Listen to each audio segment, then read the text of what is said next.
நான் ஒன்று இப்படி நினைக்கவே இல்லை, வெளியில் போகணும் சொல்லுங்கள் தம்பி அப்படின்னு சொல்லியிருந்தாலும் கூட எனக்கு அது அது தச்சிருக்காது. அவர் சொன்ன வார்த்தை இருக்குல்ல, இன்னமும் அது அப்படியே இருக்குது. மேலே கை வச்சுன்னா ஒரு தோல் அப்படி தட்டி கொடுக்குறாரு. நான் எதை பேசுகிறேனோ அதைத்தான் நீங்கள் பேசுகிறேன். நம்ம ஏன் தனித்தனியாக செயல்படணும்? ஒன்று, உன்னுடைய தலைமையை ஏற்றுக்கொண்டு நான் உன்னோட வந்துடணும்.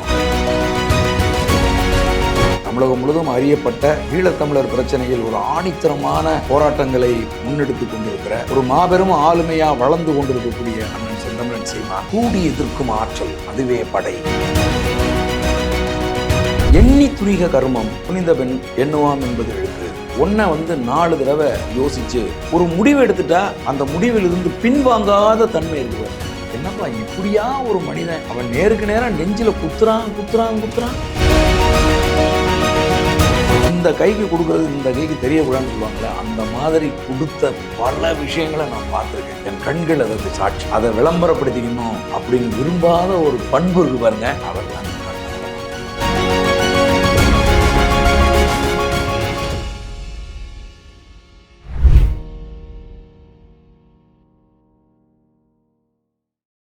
ஆண்டுகளுக்கு மேலாக தமிழகத்தின் ஒப்பற்ற வீடு மற்றும் மனை சார்ந்த அனைத்து தேவைகளுக்கும் சிறந்த ஒரே நிறுவனம் நிம்மதி ப்ராப்பர்ட்டி மேனேஜ்மெண்ட். தங்களின் தேவை எங்களின் சேவை. தொடர்புக்கு 7667008999.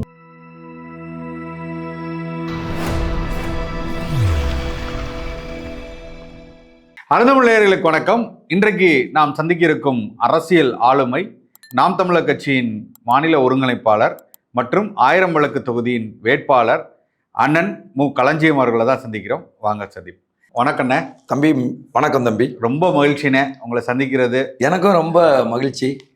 தேர்தல் அறிவிப்பு வந்துருச்சு. ஆமாம், உங்களோட பயணம் தொடங்கிருச்சு. நீங்கள் தொடர்ச்சியாக பயணத்தில் இருந்துக்கிட்டே இருக்கீங்க, எல்லா இடத்துலையும் போய் பேசிக்கிட்டு இருக்கீங்க. உங்களுக்கு அறிமுகம்லாம் தேவையில்லை. அண்ணன் அவர்களை திரைத்துறையிலையும் எல்லாருக்கும் தெரியும், அரசியல் வாழ்க்கையிலும் நிறைய அனுபவங்கள் உள்ளவங்க. முதலில் அருந்தமிழின் சார்பாக உங்களோட வெற்றிக்கு எங்களோட வாழ்த்துக்களை சொல்லிக்கிறோம். ரொம்ப ரொம்ப ரொம்ப மகிழ்ச்சி. அருந்தமிழ் நேயர்கள் அனைவருக்கும் என்னுடைய நன்றி. நன்றிண்ணா. இதில் ரொம்ப சுவாரஸ்யமான விஷயங்கள் என்னென்னா, நீங்கள் இதெல்லாம் வேணாம்டா அப்படின்னு சொல்லிட்டு சினிமாவுக்கு போய் சரி ஓகே இந்த புரட்சி இந்த பிரச்சனைகள் இதில் எல்லாம் மாட்டி அடுத்து நீங்கள் ஒரு கட்டத்துக்கு போகிறீங்க. அது ஒரு ரொம்ப இந்த அளவுக்கு ஒரு சிக்கல் இல்லாத ஒரு துறையாக இருந்திருக்கும். நீங்கள் அதில் பெரிய சாதனைகளும் பண்ணியிருக்கீங்க, பல படங்கள் தயாரித்து இயக்கியிருக்கீங்க. திடீர்னு அதுலேருந்து மறுபடி இந்த திருப்பி கொம்பு முளைச்ச மாதிரி, அது சும்மாவே இருக்காதும்பாங்களே, இந்த பழசு உள்ள இருந்துக்கிட்டே இருக்கிற மாதிரி மறுபடியும் நீங்கள் வந்தது ஒரு அதிமுகலையோ ஒரு ஏற்கனவே இருந்த திமுகலையோ இல்லை கம்யூனிசம் உங்களுக்காக இருக்கக்கூடிய கம்யூனிஸ்ட் கட்சியிலையோ அதிலே பயணித்து நீங்கள் தனியாக ஒரு இயக்கம் நடத்திக்கிட்டு இருந்தீங்க. பட் அதையும் தாண்டி எனக்கு அண்ணன் சீமான் தான், நாம் தமிழர் கட்சி தான் அப்படின்னு எல்லாத்தையும் விட்டு இந்த இதை தேர்ந்தெடுக்கிறதுக்கான முக்கிய காரணம் என்னென்ன? அதாவது தஞ்சை மாவட்டத்தில் முள்ளிவாய்க்கால் முற்றம் கட்டப்பட்டுச்சு. அது வரைக்கும் நான் தமிழர் நல பேரியக்கத்தினுடைய தலைவராக நான் இருக்கேன். எல்லா மாவட்டங்களையும் எனக்கான தம்பிகள் இருந்தாங்க. நாங்கள் ஒரு இயக்கமாக நிறைய போராட்டங்களை முன்னெடுத்திருக்கோம், பல்வேறு செயல்பாடுகளை நாங்கள் செஞ்சுருக்கிறோம். அந்த அடிப்படையில் முள்ளிவாய்க்கால் முற்றத்தில் பேசுவதற்கு அழைக்கப்பட்டிருந்த அரசியல் இயக்க தலைவர்களில் நானும் ஒரு ஆள். அப்போது ஐயா நடராஜன் அவங்க எல்லாரும் இது பண்ணும்போது அப்போ என்ன அதில் ஒரு சின்ன விஷயம் என்ன செய்கிறாங்கன்னா, அவங்க என்னை திரைப்பட இயக்குனர் அப்படிங்கிற பிரிவில் கொண்டு வராங்க. அங்கே வெவ்வேறு துறைகளை சார்ந்தவங்க மேடையில் பேசிகிட்டு இருக்காங்க. இதில் அண்ணன் செந்தமிழன் சீமான் கட்சி ஆரம்பித்து அவர் இயக்கம் ஆரம்பித்து இயக்கத்தை கட்சியாக மாற்றி அவர் அரசியல் களத்தில் செயல்பட்டு இருக்கிற ஒரு சூழ்நிலையில் அவரை இயக்குனராக கன்சிடர் பண்ணலை, அவரை ஒரு கட்சியின் தலைவராக கன்சிடர் பண்ணியிருக்காங்க. என்னை திரைப்பட இயக்குனராக கன்சிடர் பண்ணியிருக்காங்க. எங்களுடைய அந்த திரைப்பட துறைக்கு தலைவராக யாரை தேர்ந்தெடுத்திருக்காங்கன்னா வா. கௌதமனை தேர்ந்தெடுத்திருக்காங்க அந்த மேடை நிகழ்வை ஒருங்கிணைக்கிறதுக்கு. இப்போ நான் மேடையில் நான் உட்காந்துருக்கேன். வா. கௌதமன், தங்கர் பச்சான் போன்ற ஆட்கள்லாம் நாங்கள்லாம் உட்காந்துருக்கோம். இப்போ கீழே யாரெல்லாம் இருக்காங்க அப்படின்னு பார்த்தீங்கன்னா, நெடுமாறன், அண்ணன் சீமான், வைகோ, இந்த மாதிரி முக்கியமான அரசியல் கட்சி தலைவர்கள் எல்லாம் கீழே முதல் வரிசையில் உட்காந்துருக்காங்க. இப்போ திரைப்படம் சார்ந்தவர்கள் அடுத்து பேசுகிறாங்க. இப்போ அந்த வரிசையில் நான் பேசுகிறேன். நான் பேசி முடிக்கிறேன். ஒரு ஒரு 10 நிமிஷமோ என்னமோ தான் டைம் கொடுக்குறாங்க. 5 நிமிஷமும் 10 நிமிஷம் தான் கொடுக்குறாங்க. அந்த 10 நிமிஷத்துக்குள் ஒரு செய்தியை சொல்லி பேசி முடிச்சுட்டு நான் வந்து என்னோட இருக்கையில் உட்கார்றேன். அடுத்த பேர் வந்து தங்கர்பச்சனுடைய பெயரை அறிவிக்கப்படுது. தங்கர்பச்சன் பேசுறதுக்காக எழுந்து போயிட்டாரு. அவருடைய இருக்கை வந்து சும்மா இருக்கு. அப்போ கீழே அமர்ந்திருந்த அண்ணன் செந்தமிழன் சீமான் மேலே ஏறி மேடையில் வர்றார். வந்து என் பக்கத்தில் வந்து உட்கார்ந்தார். உட்காந்து இந்த சேரில் கையெழுத்து போட்டு கையை போட்டு சொல்லுவார், தம்பி நீங்கள் நல்லா பேசுவீங்கன்னு எல்லாம் தம்பிங்கெல்லாம் என்கிட்ட சொல்லுவாங்க. நான் கேட்டதில்லை, இன்னைக்கு தான் உங்கள் பேச்சை கேட்டேன். ரொம்ப தனித்துவமான ஒரு பேச்சு தம்பி, நல்ல நடை, என்னுடைய மனமார்ந்த வாழ்த்துக்கள் தம்பி அப்படின்னு அண்ணன் சொல்கிறாரு. சொல்லிட்டு அந்த மேலே கையை வச்சிருந்தா தோலை அப்படி தட்டி கொடுக்குறாரு. நான் அப்படி திரும்பி அவரை வந்து பார்த்துட்ருக்கேன். அப்போ அவர் சொல்கிறாரு, நான் எதை பேசுகிறேனோ அதைத்தான் நீயும் பேசுகிற. நம்ம 2 பேரும் ஒரே விடயத்தை தான் 2 பேரும் பேசுகிறோம். நம்ம ஏன் தனித்தனியாக செயல்படணும் தம்பி? ஒன்று, உன்னுடைய தலைமையை ஏற்றுக்கொண்டு நான் உன்னோட வந்துடணும், அல்லது அண்ணனோட தலைமையை ஏற்றுக்கிட்டு நீ என்னோட வந்துடணும். நம்ம 2 பேரும் இணைந்து செயல்படுவோம். நம்ம இருவரும் இணைந்து திராவிடத்தை வீழ்த்துவோம் தம்பி. நம்முடைய இனத்துக்கு அதுதான் ரொம்ப முக்கியம். நீயும் தமிழ் தேசிய அரசியல் தானே பேசுகிறேன், நானும் அதான் பேசுகிறேன்னு சொல்லும்போது, சரிண்ணே நான் யோசிக்கிறேன்னே அப்படின்னு நான் சொன்னேன். அன்றைக்கு தமிழகம் முழுவதும் அறியப்பட்ட ஈழத்தமிழர் பிரச்சனையில் ஒரு ஆணித்தரமான போராட்டங்களை முன்னெடுத்து கொண்டிருக்கிற ஒரு மாபெரும் ஆளுமையாக வளர்ந்து கொண்டிருக்கக்கூடிய அண்ணன் செந்தமிழன் சீமான் அந்த மேடையில் ஏறி வந்து என்னை மதித்து என் அருகில் உட்கார்ந்து அவர் பேசின பேச்சு என் காதில் கேட்டுக்கிட்டே இருந்துச்சு. அப்போ நான் வந்து என்ன நினைக்கிறேன் அப்படின்னா, சொல்கிறது கரெக்டு தானே. ஏன் இந்த தமிழன் இதுவரைக்கும் ஒரே சிந்தனையை 4ஆக பிரிச்சுக்கிட்டு சிதைஞ்சு தானே அவன் இருக்கிறான். ஒரே சிந்தனை, அதாவது வள்ளுவர் சொல்லுவார், கூற்று உடன்று மேல்வரினும் கூடி எதிர்க்கும் ஆற்றல் அதுவே படை அப்படின்வான். இதை நான் மேடைகளில் எல்லா மேடைகளையும் நான் பேசுவேன்.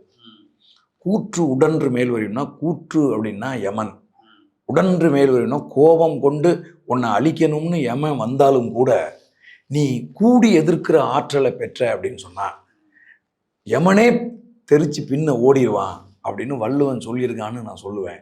இதை மற்றவர்களுக்கு தான் சொன்னோமா, ஏன் நம்ம இணைஞ்சு நிற்கணுமா வேணாமா அப்படின்னு ஒரு சிந்தனை வந்தபோது நான் அதை அப்படியே அண்ணன்கிட்ட தெரிவிக்கலை, நான் அப்படியே இருந்துகிட்டு இருக்கிறேன். இந்த காலகட்டத்தில் தான் இந்த முந்திரி காடு திரைப்படம் பண்ணணும் அப்படின்னு சொல்லி அதற்கான வேலைகள் போயிட்டு இருக்கும்போது மதிப்புக்குரிய அண்ணன் வன்னியரசு அவர்கள் ஒரு நாள் என்னை சந்திக்க வந்தார். வந்தபோது என்னுடைய அலுவலகத்தில் உட்காந்து பேசிகிட்டு இருக்கும்போது அடுத்து என்ன படம் பண்ணுறீங்க அப்படின்னு கேட்டார். நான் அந்த மாதிரி எழுத்தாளர் இமயத்தினுடைய ஒரு சின்ன நெடுங்கதையை நான் படமாக பண்ண போகிறேன், முந்திரி காடு அப்படின்னு அவர் அப்படி ஃப்ளோவில் அந்த கதையை சொல்ல ஆரம்பித்த போது, இந்த இன்ஸ்பெக்டர் கேரக்டர் யார் பண்ணுறா அப்படின்னு கேட்டார். அப்போ நான் சொன்னேன், நான் பண்ணுறதா இருக்கேன் அப்படின்னு நான் சொன்னேன். அப்போ அவர் சொன்னார், இல்லை வேண்டாம், உங்களுக்கு இதுக்கு பொருத்தமான சரியான ஆளை நான் உங்களுக்கு சொல்கிறேன் அப்படின்னாரு. சொல்லுங்கண்ணே யாருன்னு. இல்லை நான் சொல்கிறேன் இல்லைண்ணே சும்மா சொல்லுங்கள், ஏன்னா நான் பண்ணணும்னு ஃபிக்ஸ் ஆகி இருக்கிறேன், அது நீங்கள் யாருன்னு சொல்லிட்டீங்கன்னா நான் மாற்றிக்குவேன், யார் சமுத்திரகனியா அப்படின்னு நான் கேட்குறேன். இல்லை அதை விட நல்லதால் தர்றேன்ட்டு, ஒன்றும் இல்லை சீமான் பண்ணால் நல்லாயிருக்கும் அப்படின்னு அவர் சொல்கிறாரு. அவர் தான் அந்த முடிவு, அந்த முடிவை வந்து எனக்கு சொல்ல, சீமான் பண்ணால் ரொம்ப சிறப்பாக இருக்கும் அப்படின்னு அவர் சொல்கிறாரு. சொன்னதும் அப்படியா, இல்லை எனக்கு அவரோட அசிஸ்டன்ட் டைரக்டராக இருக்கிற காலகட்டத்தில் நான் பார்த்துருக்கேன், பேசியிருக்கேன், எனக்கு ரொம்ப நெருக்கம் இல்லை அவரோட அப்படின்னு நான் சொல்கிறேன். சொல்லும்போது அவர் சொல்கிறார், அட நீங்கள் வேறு ரொம்ப தங்கமான மனுஷங்க, உங்கள்கிட்ட நம்பர் இருக்கா இல்லையா? நம்பர் இல்லை அப்படின்னு. இந்த நம்பர் தர்றேன், நீங்கள் பேசுங்க, நான் சந்திக்கணும்னு சொல்லுங்கள், கதை சொல்லணும்னு சொல்லுங்கள், சொன்னீங்கன்னா ஓகேன்றவர் அவர் அப்படின்னு சொல்கிறாரு. அந்த நம்பர் வாங்கி நான் ஃபோன் பண்ணேன். ஃபோன் பண்ணோடனே அண்ணன் வந்து, இதுக்கு முன்னாடி நீங்கள் அந்த மேடையில் சந்திச்சிருக்கீங்க? மேடையில் சந்திச்சிருக்கேன், பேசியிருக்காரு, அதோட இருக்கு. நான் இப்போ ஒரு முடிவு எடுத்து இருக்கிறேன், ஆனால் அதை எப்படி தெரிவிக்கிறது, அவரை போய் எப்படி பார்க்கறது என்ன அப்படிங்கிறதுலாம் தெரியல. அந்த மாதிரி சூழ்நிலையில் இப்போ இவர் வந்து சொல்கிறாரு, நீங்கள் அவர்கிட்ட பேசுங்க. இப்போ நான் வணக்கண்ணே, நான் களஞ்சியம் பேசுகிறேண்ணே அப்படின்னு ஒன்று சொல்லுங்க தம்பி அப்படின்னு சொல்லியிருந்தாலும் கூட எனக்கு அது தச்சிருக்காது, கொஞ்சம் தூரமாக இருக்கும் இருந்திருக்கும். ஆனால் அவர் சொன்ன வார்த்தை இருக்குல்ல, சொல்லு ஏன் தம்பி அப்படின்னாரு. இன்னமும் அது அப்படியே இருக்குது, சொல்லு ஏன் தம்பி அப்படின்னாரு. அது ஏதோ ஒரு ஒரு உறவுக்குள்ளே கொண்டு போய் நிறுத்துறது மாதிரி எனக்கு தோணுச்சு. அது திரும்ப நான் நினச்சி பார்க்கறது மாதிரி, என்னடா சொல்லுங்க தம்பின்னு சொல்லாமல் சொல்லு ஏன் தம்பிங்கிறாரு, சொல்லுங்க ஏன் தம்பி அப்படிங்கிறாரு, ரொம்ப ஒரு மாதிரி வித்தியாசமான ஆளாக இருக்காரு அப்படிங்கிற மாதிரி எனக்கு தோணுச்சு. இந்த மாதிரி அண்ணே நான் உங்களை சந்திக்கணும்னு. என்னப்பா அப்படின்னு, இந்த மாதிரி நான் ஒரு படம் பண்ணுறேன், அது சொந்தமாக உங்கள்கிட்ட பேசணும்னே அப்படின்னோடனே என்னுடைய அலுவலகம் தெரியுமா உனக்கு? என்ன தெரியாதுன்னு. இந்த போரூர் பக்கத்தில் ராவணன் குடில்னு இருக்கும்பா, ஒரு 11 மணியை போல் நீங்கள் வாங்க, அண்ணன் உங்களுக்கு அங்கே இருப்பேன் அப்படின்னாரு. நல்ல 11 மணிக்கு நான் போனேன், அண்ணன் இருந்தார். உடனே அழைச்சி பேசினார். நான் சொன்னேன், சரி நான் நடிக்கிறேன் அப்படின்னு சொன்னார். இப்போ கூட நான் ரொம்ப பெருசாக அவர் மேலே இம்ப்ரெஸ் ஆகலை. இப்போ கூட நான் வந்து இவரோட பயணிக்கணும் அப்படின்னு முடிவு பண்ணல. சரி ஓகே, இவர் என்னென்ன படங்கள் மகிழ்ச்சி நடிச்சிருக்காரு, மகிழ்ச்சியில் அந்த கோணத்திலே தான் என்னென்ன படங்கள் நடிச்சிருக்காரு, இந்த படங்கள் நடிச்சிருக்காரு, ரைட் ஓகே, இவருக்கு வந்து இவ்வளவு சம்பளம் கொடுத்தா இவர் ஓகே அப்படின்ட்டு ஒரு தொகையை எடுத்துக்கிட்டு அடுத்த நாள் அதை அடுக்கி பேப்பர் வச்சு கட்டி எல்லாம் ரெடி பண்ணிவிட்டு அவர் கொடுக்குறதுக்காக போயிருக்கேன். அந்த மாதிரி டேரக்டர் வந்திருக்கேன் களஞ்சியம்னு. தம்பியை வர சொல்லுங்கன்ட்டு உள்ளே கொண்டு போயிட்டார். என்ன தம்பி அப்படின்னு கேட்டார். இல்லைண்ணே உங்களுக்கு ஒரு முன்தொகை கொடுத்துட்டு போயிடலான்ட்டு வந்தேண்ணே அப்படின்ட்டு இப்படி கொடுத்தேன். டக்குன்னு எந்திரிச்சு தம்பி சொன்னார், தம்பி நான் உன்னை இப்படி நினைக்கவே இல்லை, உன் படத்தில் நான் நடிக்க மாட்டேன், வெளியில் போ அப்படின்ட்டாரு. மூஞ்சில் அடித்தது மாதிரி. எனக்கு ஒன்றுமே புரியல அண்ணன் அப்படின்னு. எப்பா நீங்கள் சொன்ன கதை ஒரு சமூக நீதி கதை, அந்த கதைக்காக நான் அண்ணன் நடிக்கிறேன்னு சொன்னேனே ஒழிய பணத்துக்காக நடிக்கிறேன்னு சொன்னனா? நீ என்னைய பணத்தை கொடுத்து நடிக்க வைக்கணும்னு நினச்சின்னா எத்தனை கோடி கொடுத்தாலும் நடிக்க வைக்க முடியாது, வெளில போப்பா அப்படின்ட்டாரு. என்னடா அது இப்படி பேசுகிறாருன்னு எனக்கு ரொம்ப மூஞ்சில் அடித்தது மாதிரி ஆயிடுச்சு. கூட இருந்தவங்க இந்த அன்பு தென்னரசு யாரோ, அப்போ எனக்கு அவங்களெல்லாம் தெரியாது, அவங்களாம் சரி தம்பி வாங்க வெளில வாங்கன்னு வெளில கூட்டி வந்துட்டாங்க. ஆனால் எனக்கு இது ரொம்ப பிடிச்சிருச்சு பயங்கரமாக. உடனே நான் கூட வந்த தம்பிகிட்ட அந்த பணத்தை கொடுத்துட்டு இரு நான் திரும்ப பேசிட்டு வர்றேன் அப்படின்ட்டு உட்காந்தே இருக்கிறேன். அதோடனே உள்ளே போய் சொல்லியிருப்பாங்கன்னு நினைக்கிறேன். அவர் இந்த டைரக்டர் போகலை களஞ்சியம் உட்காந்துருக்காருன்னு. திரும்ப உள்ளே கூப்பிட்டாரு. என்னப்பா அப்படின்னாரு. ஆனால் நீங்கள் தானே நடிக்கணும், உங்களுக்கு தெரியாதா, ஒரு சினிமா ஃபார்மாலிட்டின்னு ஒன்று இருக்குல்லண்ணே, அதுபடி நான் உங்கள்கிட்ட பணம் கொடுக்குறதுக்கு வந்தேன், நீங்கள் எப்படி நினச்சிருக்கீங்கன்னு எனக்கு எப்படின்னு தெரியும் அப்படின்னு. சரி தம்பி நீங்கள் போங்க, என்னைக்கு தேதி வேணும் என்னன்னு சொல்லுங்கள், அண்ணன் வந்து நான் நடித்து தரேன் அப்படின்னு சொன்னார். இதுதான் அந்த அந்த உறவை இறுக்கத்தை உருவாக்குனது. இதுதான். அதுக்கப்புறம் அண்ணன் வந்து நடிக்கிறதுன்னு முடிவு பண்ணி அடுத்த கட்ட வேலைகள் போயிட்டு இருக்கும்போது ஒரு நாள் என்னை கூப்பிட்டுருந்தார், அலுவலகத்துக்கு வாங்க அப்படின்னு. நான் போயிருந்தேன். அப்போ ஆர்கே நகர் தேர்தல் வந்து இருந்துச்சு. இப்போ அண்ணன் சொன்னாங்க, இந்த தேர்தலில் எனக்காக கொஞ்சம் பரப்புரை செய்யுங்க தம்பி அப்படின்னு சொன்னாங்க. இந்த டே 1லேருந்து தேர்தல் முடிகிற வரைக்கும் ஒவ்வொரு நாள் நடக்கிற பொதுக்கூட்டமும் அண்ணனோடு சேர்ந்து நான் பேசினேன். அண்ணனுக்கு அது ரொம்ப பிடிச்சிருந்தது, அந்த பேச்சு என்னுடைய இது எல்லாமே ரொம்ப பிடிச்சிருந்தது. ஒவ்வொரு நாளும் என்னை பாராட்டிகிட்டே இருப்பார், நல்லா பேசுகிறீங்க தம்பி அப்படின்னு. இப்படி தான் நான் தமிழர் கட்சிக்குள்ளே வந்தேன். அப்புறம் அண்ணனோட அந்த கொள்கைகள், அவரோட செயல்பாடுகள், அவர் மற்றவர்கள் மீது வைத்திருக்கக்கூடிய மரியாதை, வெளியில் எனக்கு என்னென்னா வெளியில் அவர் மீது முன்வைக்கப்படுகிற அவதூறுகள் மீது எனக்கு ரொம்ப வெறுப்பு வந்துச்சு பயங்கரமாக. நான் அருகில் இருந்து பார்க்குறேன், அவர் அப்படி கிடையாது. ஆனால் வெளியில் வந்து இந்த பிடிக்காதவர்கள் வந்து அவர் மேலே திணிக்கிற அந்த அவதூறுகள் இருக்குல்ல, அது எனக்கு கடும் கோபத்தை வந்து ஏற்படுத்துச்சு. இப்போ தப்பாக வந்து ஒரு மனிதனை வந்து சிதைக்கிறதுக்கு இந்த திராவிடம் என்னென்ன வேலையெல்லாம் செய்யுது அப்படிங்கிறத நான் கண்ணுற்றேன். அதன் பிறகு ஒரு நெருக்கமான உறவை நான் வந்து அவரோட வந்து வளர்த்துக்கிட்டு அப்படியே நான் பயணிக்க ஆரம்பித்தேன்.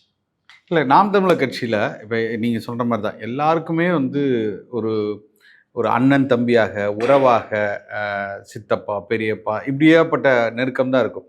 அண்ணன் சீமான் இப்போ நீங்கள் சொன்ன மாதிரி அண்ணன் கூப்பிட்றதே வந்து என்ன தாயி அப்படின்னு தான் கூப்பிடுவாங்க, என்ன அம்மா, உறவுகளோட எல்லாம். சில நேரம் வந்து இவரை போய் ஏன் சித்தப்பன்னு கூப்பிட்றாரு, இவரை ஏன் வந்து முப்பாட்டன் கூப்பிட்றாரு, இந்த மாதிரிலாம் வந்து பேசு பொருள் இருந்துக்கிட்டே இருக்கும். அதை தாண்டி அண்ணனோட நீங்களாம் ரொம்ப நெருங்கி பழகியிருக்கீங்க, அண்ணனோட பயணிச்சிருக்கீங்க. இந்த இந்த விஷயங்கள் அண்ணன்கிட்டருந்து எடுத்துக்க வேண்டிய விஷயங்கள், இந்த விஷயங்கள்லாம் வந்து ஒரு ஒரு நல்ல விஷயங்களை, இதெல்லாம் வந்து அண்ணன் செய்யக்கூடிய விஷயங்களை நம்ம எடுத்துக்கணும்னு சில விஷயங்கள் உங்கள் மனசில் தோணும் இல்லையா? இதெல்லாம் நம்ம பகிரணும், இதெல்லாம் இந்த இந்த இந்த கட்சியினருக்கோ இல்லை மற்றவர்களுக்கோ இது தெரியப்படணும்னா என்னன்னு சொல்லி. ஒன்று வந்து என்ன அப்படின்னு கேட்டிங்கன்னா, அவருடைய கொள்கை பிடிப்பு. அதாவது எண்ணி துணிக கருமம் துணிந்த பெண் எண்ணுவாம் என்பது இழுக்கு. அப்படி ஒன்றை வந்து 4 தடவை யோசித்து ஒரு முடிவு எடுத்துட்டா அந்த முடிவிலிருந்து பின்வாங்காத தன்மை இருக்குது பாருங்க, அது உறுதித்தன்மை. அந்த உறுதித்தன்மை இருக்குல்ல, அது எனக்கு பயங்கரமாக வந்து பிடிச்சிது. அதுக்கப்புறம் வந்து பகுத்து உண்ணுதல். எனக்கு தெரிஞ்சிட்டு அவர் வந்து எதையுமே தனியாக சாப்பிட்டு நான் பார்த்ததே கிடையாது. அடுத்த நொடி ஒரு தேநீர் கொடுத்தா இவங்களுக்கெல்லாம் அடுத்த நொடி கேட்பார். ஒரு பழரசம் கொடுத்தா அவருக்கு மட்டும்தான் இருக்குது அப்படின்னா எனக்கு வேணான்றுவார். புரியுதுங்களா உங்களுக்கு? அந்த பகிர்த்து உண்ணுகிற பண்பு அது எனக்கு நான் பல இடங்களில் பார்த்து மிரண்டிருக்கேன். காரணம் என்னென்னா, பல பேர் அவன் மட்டும் சாப்பிடுவான். அதே மாதிரி அந்த சாப்பாட்டு டேபிளில் உட்காந்து சாப்பிட்டுட்டு இருக்கும்போது பக்கத்தில் உட்கார்றதுக்கு எல்லாருமே பயப்படுவாங்க. காரணம் என்னென்னா, அவர் தம்பிக்கு சிக்கன் வை, தம்பிக்கு மட்டன் வைன்னு அவர் வாங்கிக்க மாட்டார். எல்லாம் இங்கே வந்துடும். வந்துடும். அந்த மாதிரியான இந்த விருந்தோம்பல் பண்பு இருக்குல்ல அது. அப்புறம் ஒருத்தர் மேலே என்னென்னா அவரோட பலகீனம்னு நான் எதை கருதுறேன் அப்படின்னா, ஒருத்தர் மேலே நம்பிக்கை வச்சுட்டாருன்னா அவன் துரோகம் செய்ய செய்ய நம்பிக்கிட்டே இருக்கிறது அவனை.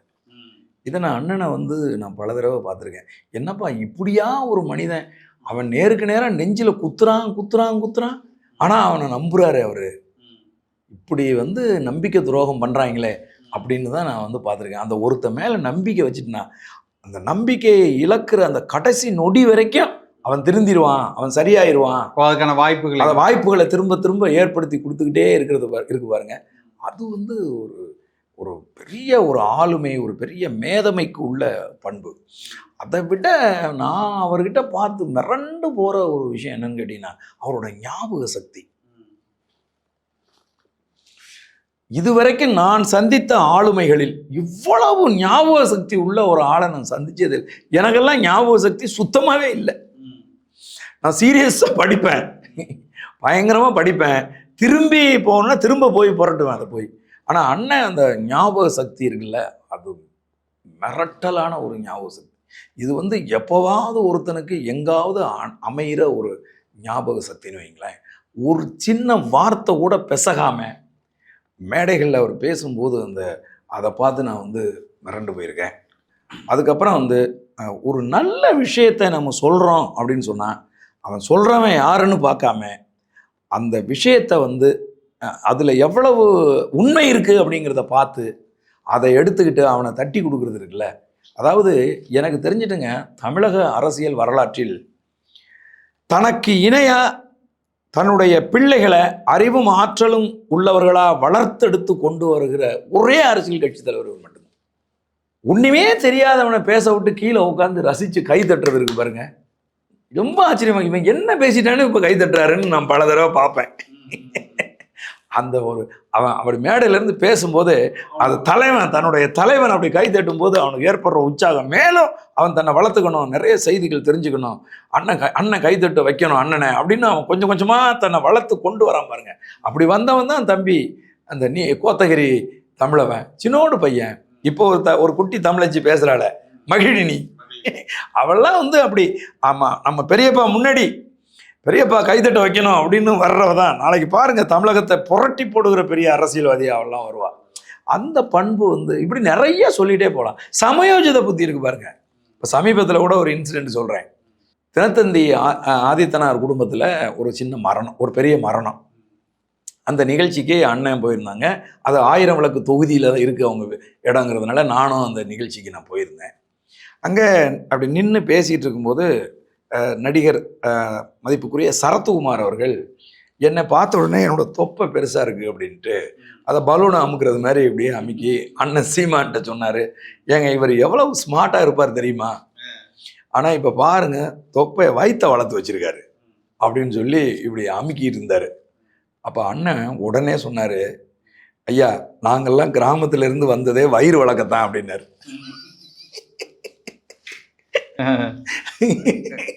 அதான் உண்மை இல்லையா, அதை போய் தப்புங்கிறீங்க நீங்க அப்படின்னாரு. இந்த சமயோஜித புத்தி இருக்குல்ல, இது எவ்வளவு லாஜிக்கா இருக்கு பாருங்க. எனக்கு அது சாவு வீடு, சிரிக்கவும் முடியல. ஆனா அதை என்னடா இப்படி இம்மிடியட்டா கரெக்டான லாஜிக்ல உடனே அடிக்கிறாரு. அப்படி வயிறு வழக்க தானே ஊர்ல இருந்து வந்தான், அதை போய் தப்புக்கிறீங்க அப்படின்னு உடனே அப்படி அந்த மாதிரி அந்த சமயோஜித புத்தி இருக்கு பாருங்க. அதாவது ஒரு விவாதத்தில் கூட கேள்வி கேட்டாங்கன்னா அந்த கேள்விக்கு பதிலாக இன்னொரு கேள்வியை முன்வைக்கிற சமயோஜித புத்தியெல்லாம் இருக்கு பாருங்க. அதெல்லாம் ஒரு பயங்கரமான, அதெல்லாம் தொகுக்கணும் நம்ம, புரியுதுங்களா? கலைஞர் அப்படி பேசிட்டார், அண்ணா இப்படி பேசிட்டாருங்கிறல, இப்போ நான் சொன்ன வயிறு வழக்க தான் வந்தோங்கிறதெல்லாம் நம்ம தொகுத்து வைக்கணும். புரியுதுங்களா நான் சொல்றது? ஒரு காலத்துல சொல்லுவாங்கல்ல, கலைஞர் வந்து ரொம்ப ஆ, அறிவுபூர்வமா அதை வந்து பண்ணாரு. பேசினாரு. இதை விட என்ன அறிவுபூர்வம் வேணா ம். யோசிச்சு பாருங்க. அதனால அண்ணன் சீமானிடம் நீங்க சொன்னீங்கன்னா அவனை அடிக்கிட்டே போவோம். அவ்வளவு ஒரு ஒரு நேர்த்தியான, அவ்வளவு ஒரு பேரன்பு கொண்ட ஒரு அருமையான ஒரு நண்பர். அது போக எனக்கு தெரிஞ்சிட்டு, அதாவது இந்த கைக்கு கொடுக்கறது இந்த கைக்கு தெரியக்கூடாதுன்னு சொல்லுவாங்கல்ல, அந்த மாதிரி கொடுத்த பல விஷயங்களை நான் பார்த்துருக்கேன். என் கண்கள் அதற்கு சாட்சி. புரியுதுங்களா? அதை விளம்பரப்படுத்திக்கணும், அதை தெரிஞ்சது மாதிரி செய்யணும் அப்படின்னு விரும்பாத ஒரு பண்பு இருக்கு பாருங்க. அப்படி கொண்டு போய் அப்படி கொடுத்துட்டு போகிறது இருக்கு பாருங்க. அதெல்லாம் நான் கண்ணால் பார்த்துருக்கேன். அதெல்லாம் ஒரு பெரிய ஒரு கொடையாளனுக்கு தாங்க அந்த பண்பு வரும். சீமானை பார்த்து சொல்கிறாங்க, திரள் நிதி வாங்கி திங்கிறான், திரள் நிதி வாங்கி பண்ணுறான் அப்படின்னு. அவன் எவ்வளவு எளிய மக்களுக்கு செய்கிறான், எவ்வளோ உதவி பண்ணுறான், என்னென்ன செய்கிறாங்கிறது உங்களுக்கு தெரியுமையா? வெளியில் உட்காந்துட்டு சும்மா வந்து எதையாவது அவதூறாக பேசணுங்கிறதுக்காக எல்லாம் பேசிகிட்டு இருக்கிறீங்க பைத்தியகாரத்தனமாக. அருகில் இருந்து பாருங்க, அவனுடைய ஒவ்வொரு செயலையும் நீங்கள் நேசிப்பீங்க. ஒவ்வொரு செயலுக்கு பின்னாடியும் இருக்கக்கூட காரண காரியங்கள் இருக்குல்ல, அது வந்து விலைமதிப்பற்றது. அவ்வளவு காரண காரியங்களோடு யோசித்து ஒவ்வொரு காரியத்தையும் அவர் வந்து நகர்த்துறாரு. அதை நிழல் போல கூட இருந்து பார்க்குறவங்களுக்கு தான் அவரை தெரியும். ஒரே ஒரு விஷயம் என்னன்னா, 2 விதமானவங்க இருக்காங்க. அவரை பயன்படுத்திக்கணும், அவருக்கு உடன் பயணிக்கணும்னு 2 விதமான ஆட்கள் இருக்காங்க. இந்த பிரிவினை நான் தான் சொல்றேன் ஒழிய அண்ணன் செந்தமிழன் சீமானுக்கு இந்த பிரிவினை கிடையாது. இந்த பிரிவினையோடு அவர் பார்த்தா பல பேர் அவர் கூட இருக்க முடியாது. புரியுதுங்களா? உண்மையாகவே ஒரு ஆண் தாயாக தான் அவரை வந்து பார்க்குறேன். கோபம் அப்படின்னா பெரும் கோபம் வரும். என்னையெல்லாம் பல தடவை திட்டியிருக்காரு. ஆனால் அந்த திட்டுனா அதுக்கு பின்னாடி ஒரு மிகப்பெரிய நியாயம் இருக்கும். புரியுதா உங்களுக்கு? ஆனால் திட்டி அதை சில பேர் வந்து கண்டினியூ பண்ணுவாங்கல்ல, அதை அடுத்தது மாற்றிக்காம அப்படியே அந்த கோபத்தையே மெயின்டைன் பண்ணுவாங்கல்ல, அந்த அங்கே தான் அவன் வந்து ஒரு உயர்ந்த தலைவனாக நிற்கிறான். அந்த செயலில் நீ செஞ்சது தவறுன்னு திட்டி அடுத்து நொடி ஒரு அரை மணி நேரத்துக்குள்ளேயே உங்களை அரவணைப்பார். அப்படியே அந்த பண்பெல்லாம் வந்து யாருக்குமே இல்லாத பண்பு. 3 நாளைக்கு மூஞ்சியை தூக்கி வச்சுட்டு இருக்கிறது, கூட பயணிக்கிறவனை திட்டிட்டு அவனை வந்து எதிரியாக பார்க்கறது, அதெல்லாம் சுத்தமாக அவர் கிடையவே கிடையாது. மன்னிக்கிற மனோபாவம் இருக்குது, கற்றுக் கொடுக்குற மனோபாவம் இருக்குது. அப்படியே நம்ம அண்ணன் சீமானை பற்றி நிறைய சொல்லலாம் தம்பி. 2026 தேர்தல் வந்துருச்சுண்ணே, ஏப்ரல் 23. உங்களோட நேரம் அதிக நேரத்தை நான் உண்மையாக எடுத்துக்கிட்டேன்னு நினைக்கிறேன். இறுதியாக இந்த 2026 தேர்தல் எப்படியாப்பட்ட இதாக இருக்க போகுது? இப்போ விஜய் அவர்களின் வருகை, விஜய் யாரோட கூட்டணி வைக்க போகிறாரு, இந்த சமயத்தில் 234 தொகுதியிலும் வேட்பாளர் அறிவித்து அண்ணன் அவர்கள் 1000 விளக்கு தொகுதியில் போட்டிடுறீங்க. அந்த தொகுதி மக்களுக்கும் இந்த வெற்றி வாய்ப்பும் எப்படி இருக்கு? இல்லை, வெற்றி அப்படிங்கிறது வந்து நாம் தமிழர் கட்சியின் வெற்றி என்பது காலத்தின் தேவை. மக்கள் வந்து என் தொகுதி 1000 விளக்கு தொகுதியில் இருக்கக்கூடிய மக்கள் சலிப்படைந்து போயிருக்காங்க. திமுக கோட்டைன்னு ஒரு காலத்தில் சொல்லிட்டு, அந்த கோட்டையை வந்து அப்படிலாம் சொல்ல முடியாத ஒரு இடம் தான். ஸ்டாலின் 2 தடவை நின்று ஜெயிச்சிருக்காரு, ஒரு தடவை தோத்துருக்காரு, மண்ணை கவ்வியிருக்காரு. திமுக வளர்மதி அவர்கள் அங்கே நின்று அண்ணா திமுகவில் ஜெயிச்சிருக்காங்க. அதனால் அதை இவங்க சொல்லிட்டு இருப்பாங்க திமுகவின் கோட்டை அப்படின்னு. அப்படிலாம் ஒன்றும் கிடையாது. இப்போ நடந்து கொண்டிருக்கக்கூடிய இந்த ஆட்சி இருக்குல்ல, இதன் மீது கடுமையான வெறுப்பு கொண்டிருக்கிறார்கள் மக்கள். நான் சந்திக்கிற ஒவ்வொரு பெண்ணும் என்ன கேட்குறாங்க, நம்மள சீமான் அவர்கள் சொல்லுவது போல முதல் கையெழுத்து டாஸ்மார்க்கை மூடிடுவாரா அப்படின்னு என்னை எல்லாருமே கேட்குறாங்க. நான் உறுதியாக நாங்கள் மூடுவோம், அதை உங்கள் அண்ணன் வந்து செய்யலை அப்படின்னா என்ன பண்ணுறது, மற்றவங்கெல்லாம் ஏமாத்துறது மாதிரி அவரும் ஏமாற்றிட்டாருன்னா நீங்கள் ஒரு வாய்ப்பு கொடுத்தா தானே நாங்கள் ஏமாற்றுவோமா, நாங்கள் உண்மையை சொல்லுவோமான்னு தெரியும். எனக்கு இந்த தடவை விவசாய சின்னத்தில் ஓட்டு போடுங்க, என்ன நீங்கள் உங்கள் சட்டமன்ற உறுப்பினராக நீங்கள் என்ன அனுப்புங்க, உறுதியாக நாங்கள் சொன்னது எல்லாத்தையும் நாங்கள் செய்வோம். நாங்கள் எந்த வாக்குறுதியும் உங்களுக்கு கொடுக்கவே இல்லை, நாங்கள் ஆட்சி வரைவு கொடுக்குறோம். உங்களுக்கு நான் சொல்கிறது விளங்குதா, புரியுதா, நாங்கள் எப்படி ஆட்சி செய்வோங்கிறத தான் நாங்கள் கொடுக்குறோமே ஒழிய உங்களை ஏமாற்றுவதற்கு நாங்கள் வாக்குறுதி கொடுத்தோம்னா அது ஏமாத்துறதுன்னு அர்த்தம், பொய் சொல்றதுன்னு அர்த்தம் அப்படின்னு சொல்லி நாங்கள் விலைக்கு சொல்லிட்டு இருக்கோம். ஏன் நாம் தமிழர் கட்சி வெல்லணும் அப்படின்னு கேட்டீங்கன்னா, இன்றைக்கு கடந்த 15 நாட்கள்ல கிட்டத்தட்ட 15க்கும் மேற்பட்ட படுகொலைகள் நடந்திருக்கு. 15 நாளையில பாலியல் துன்புறுத்தல்கள் மிக மோசமா வந்து நடந்திருக்கு. 2 வயது பெண்ணை ஒரு திமுக காரன் கற்பழிச்சு, திமுக காரர் கற்பழிச்சு கொலை பண்ணியிருக்காரு. இல்லைன்னு மறுக்க யாரையும் வர சொல்லுங்க. ஒரு 2வது படிக்கிற பிள்ளை 7 வயது குழந்தைய கடத்திட்டு போய் கூட்டு பாலியல் வல்லுறவு செய்து கொலை பண்ணியிருக்காங்க. இப்ப இந்த கொடூரங்களை எல்லாம் இந்த திமுக அரசு என்ன செய்து? ஏன் இதெல்லாம் நடக்குது உங்க ஆட்சியில? அப்ப பெண் பிள்ளைகளுக்கு சுத்தமா பாதுகாப்பு இல்லைங்கிற ஒரு நிலை உருவாகுது. சாதிய வன்கொடுமைகள் நடக்குது, படுகொலைகள் குடிச்சிட்டு போதை மயக்கத்துல ரோட்ல போறவனெல்லாம் பட்டாக்கத்தியால வெட்டி ஒரு மாற்றுத்திறனாளி இறந்து போயிருக்கான் மதுராந்தகத்துல. இவன் என்ன மொழியில இவங்க பேசுறாங்கன்னே புரியாத ஒரிசாவிலிருந்து வேலைக்கு வந்த ஒரு முதியவர் 55 வயசு ஆளை வெட்டி கொண்டு இருக்காங்க. அப்ப இந்த கொடூரங்களுக்கெல்லாம் முற்றுப்புள்ளி வைக்கணும்னு மக்கள் விரும்புறாங்க. இன்னைக்கு இருக்கிற இணையதள தொடர்புகள்ல எல்லா செய்திகளும் மக்களுக்கு தெரியுது. அப்போ அதெல்லாம் தாண்டி நாங்கள் நல்லா செஞ்சிருக்கோம், பணம் காலையில எந்திரிச்சா அக்கௌண்ட்ல காசு விழுந்துருது. இப்போ மக்களை இப்படி ஒரு சிந்தனையில தானே இருக்காங்க. 5000 ரூபா கொடுத்தா, ஒரு 10,000 ரூபாய் கொடுத்தா நகை கொடுக்குறோம், இல்லை உங்களுக்கு இலவசங்கள் கொடுக்குறோம் அப்படின்னா மக்கள் எங்களுக்கு வாக்களிச்சிருவாங்க, எங்களுக்கு அந்த வாக்குகளை வைத்து நாங்கள் வெற்றி பெற்றுவோம்னு ஒரு நம்பிக்கையில் இப்போ கட்சி ஆரம்பித்த ஒரு நடிகர் முதற்கொண்டு அந்த இடத்துக்கு போறாங்கல்ல. இது எப்படி எதிர்கொள்றீங்க? அதாவது இவங்க நினைக்கிறாங்க அப்படி காசு கொடுத்துட்டா மக்கள் வாக்களித்திருவார்கள் அப்படின்னு சொல்லி இவங்க நினைக்கிறாங்க. இப்போ நான் சொல்கிறேன், 2024 நாடாளுமன்ற தேர்தலில் விழுப்புரத்தில் நான் நின்னேன். ஒரு ஓட்டுக்கு 2000 ரூபா கொடுத்தாங்க, புரியுதுங்களா? அந்த தேர்தலில் நாம் தமிழர் கட்சி இந்தியாவினுடைய பிரதமருக்கு போட்டி போடல. எல்லாரும் சொன்னாங்க போட்டி மோடியா ராகுலான்னு தான் போட்டி, இதில் நாம் தமிழர் கட்சிக்கு என்ன வேலை அப்படின்னு கேட்டாங்க. ஆனால் காசு வாங்கின மக்கள் தான் 36 லட்சம் பேர், ஒருத்தர் 2 பேர் கிடையாது, 36 லட்சம் பேர் நாம் தமிழர் கட்சி வாக்களிச்சான். அப்ப நீங்க நினைக்கிறீங்க என்ன நினைக்கிறீங்கன்னா, கடைசி நேரத்தில் காசு கொடுத்தாச்சுன்னா நமக்கு ஓட்டு போட்டுருவாங்கன்னு நீங்க நினைக்கிறீங்க. இப்ப நடக்காது ராஜா. நீ காசு கொடுத்தாலும் இவ்வளவு அட்டூழியங்களை நீங்கள் செய்திருக்கிறீர்கள். நீங்க காசு எப்படி கொடுக்குறீங்கிறத இன்னைக்கு மக்களுக்கு நாங்க விளங்க வச்சுட்டோம். கடனை வாங்கி காசை கொடுக்குறீங்க, அந்த கடனை யார்கிட்ட திரும்பி வசூல் பண்றீங்க? மக்கள்கிட்ட இருந்தே வசூல் பண்றீங்க. எப்படி? அவனுக்கே தெரியாம மின்சார கட்டணத்துல உயர்த்துறீங்க, வீட்டு வரியில நீங்க உயர்த்துறீங்க, தண்ணி வரியில நீங்க உயர்த்துறீங்க, விலைவாசியில நீங்க உயர்த்துறீங்க, பிள்ளைகளோட கல்வியில உயர்த்துறீங்க, வாங்குற நோட்டு புக்ல வரி விதிச்சு அந்த பணத்தை நீங்க புடுங்குறீங்க. அப்போ இவன் கொடுக்குற 5000 ரூபா 5 நாளைக்கு கூட வராது. யாருக்கு? ஒவ்வொரு குடும்பத்திலையும் நீ ஒரு குடிநோயாளியை உருவாக்கி வச்சிருக்க. அந்த குடிநோயாளி 5 நாளையில நீ கொடுக்குற காசை குடிச்சு தீத்துருவான். அப்ப மீதி 5 வருஷத்துக்கு அந்த குடும்பம் என்ன பண்ணும்? யோசிச்சு பாருங்க. இதையெல்லாம் இன்றைக்கு நாம் தமிழர் கட்சி வீடு வீடா போய் அவர்களுக்கு புரிய வைக்குது. அப்ப அவங்க என்ன கேட்கிறாங்கன்னா, அப்ப சாராய கடையை மூடிடுவாரா சீமான் வந்தா? ஒற்றை கோரிக்கையா மக்கள்கிட்ட நிறைஞ்சிருக்கு. எல்லா மக்களை சந்திக்கும் போதும், ஏன்னா ஒவ்வொரு வீட்லயும் ஒரு குடிநோயாளியை உருவாக்கி இருக்காங்க. இல்ல இது சாத்தியமான, நான் இப்ப நாம எல்லாம் பேசுறோம், இன்னைக்கு 30-36% மேல இன்னைக்கு இந்த சாராயத்தின் பொருளாதாரத்தை வைத்து தான் இந்த அரசே இயங்குகிறதுன்னு சொல்றாங்க. அப்போ ஒட்டுமொத்தமாக இந்த சாராயத்தை ஒழித்து விட்டால் அரசே கவுந்துரும். Right, okay.